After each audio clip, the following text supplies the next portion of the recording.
Let's go to line number 4 up the Sheshashi and say good morning to Simeon Tshakapesh. Good morning, Simeon. You're on the air.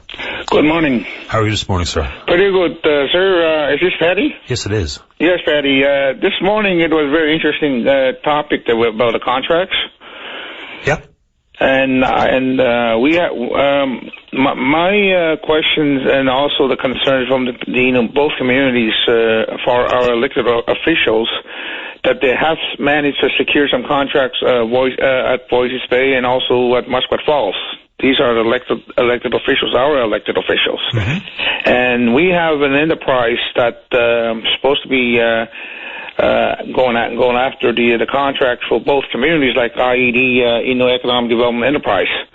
But it seems like our leaders are the ones that are the first to get hands on those contracts, and the IED don't have a contracts. But now our people are suffering because of the actions of our elected officials that they are practicing this kind of business. And now they are aftering our children's trust money, which now they dried up the IED funds, and they also dried up all kinds of stuff just to look after their pockets. And now they're scrambling to get the money, to get their hands the funds from our future children's money and future grandchildren's money. And the trust, I'm pretty sure a lot of people heard about the trust that was in place when we signed the IBA with Voisey's Bay and province of provincial government from Newfoundland. And there was a trust set up there for our future kids. And now the trust revisions they expired, and we need to make some changes on our trust. Like we have to change revisions to the deed of the trust. They have presented. We already voted one vote, and the vote and the people, both communities didn't accept the changes of the trust, and now we have now the second round of the voting. But they have presented very disturbing and how these proposed provisions are being tabled and through our their so-called consultation meetings. But these are not the way this was presented. These are not provisions to the deed of the trust. They are just PowerPoint presentations with no speaker questions about to ask questions about the details. So is there anything actually inappropriate going on here, or you're just concerned with the process? There is an inappropriate going on, because what happened was they table they already managed to draft proposals, like a draft projects. And I'm not going to go into details. There's quite a few amount of dollars that were presented to the community. When I went to the community meeting, well, they said, well, we're going to build this, we're going to do this, we're going to build all kinds of stuff.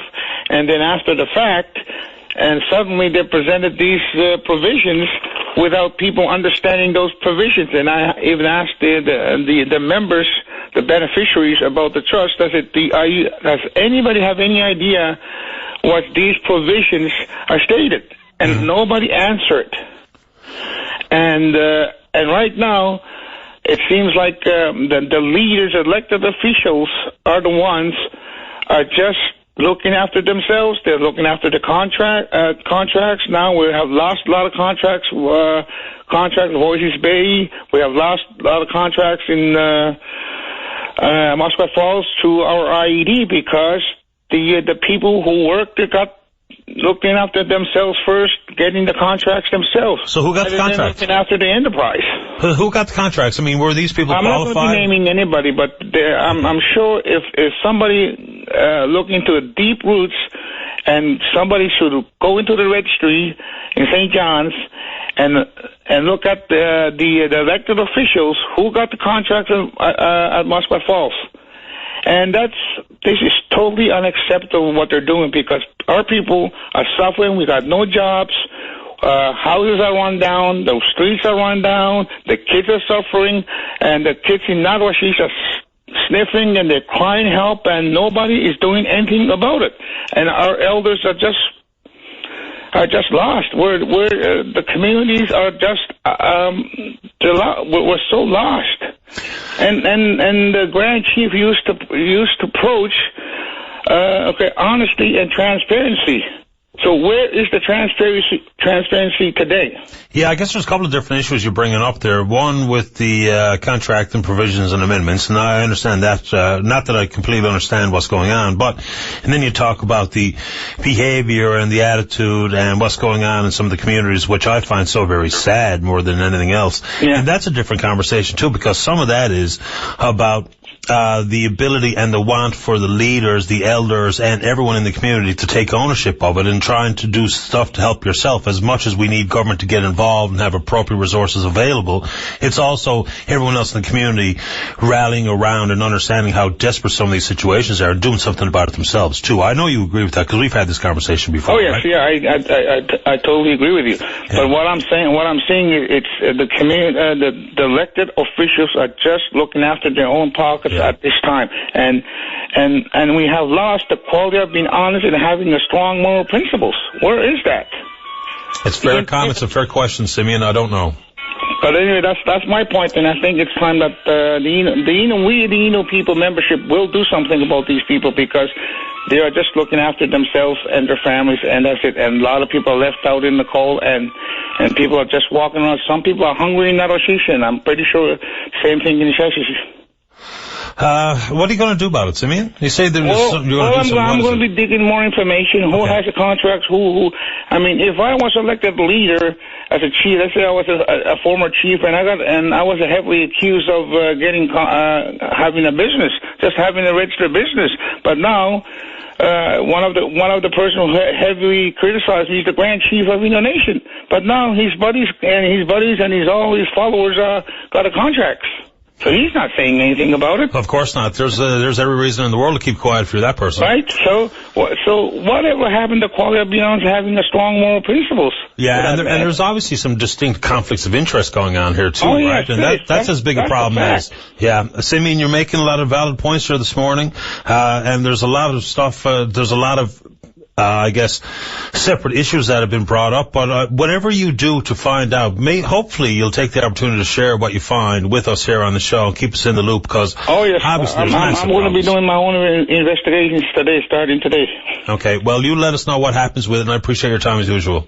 Okay, thank you for the time. All the best. Bye-bye. Yeah, bye. Simeon Tshakapesh, touching base from Sheshish. Boy, when you stand back and you look at all the issues, and I'm not talking about Innu or Aboriginal issues with this comment. When you stand back and look at what's going on, it's not hard to understand why people are furious and people are frustrated. And we've got more questions that are piling up, going unanswered than ever before.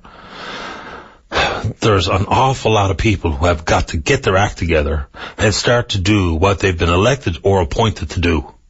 And now, whether or not we sometimes overuse Old Boys Club and we overuse the concept of backroom deals, there's obviously enough of it going on to justify people's worries, their concerns, and their condemnation of it, right? I mean, there is. So it's getting tricky stuff, boy. And like I said earlier in the show, there's some stupid stuff going on. And some of it is really, really, really questionable and dodgy.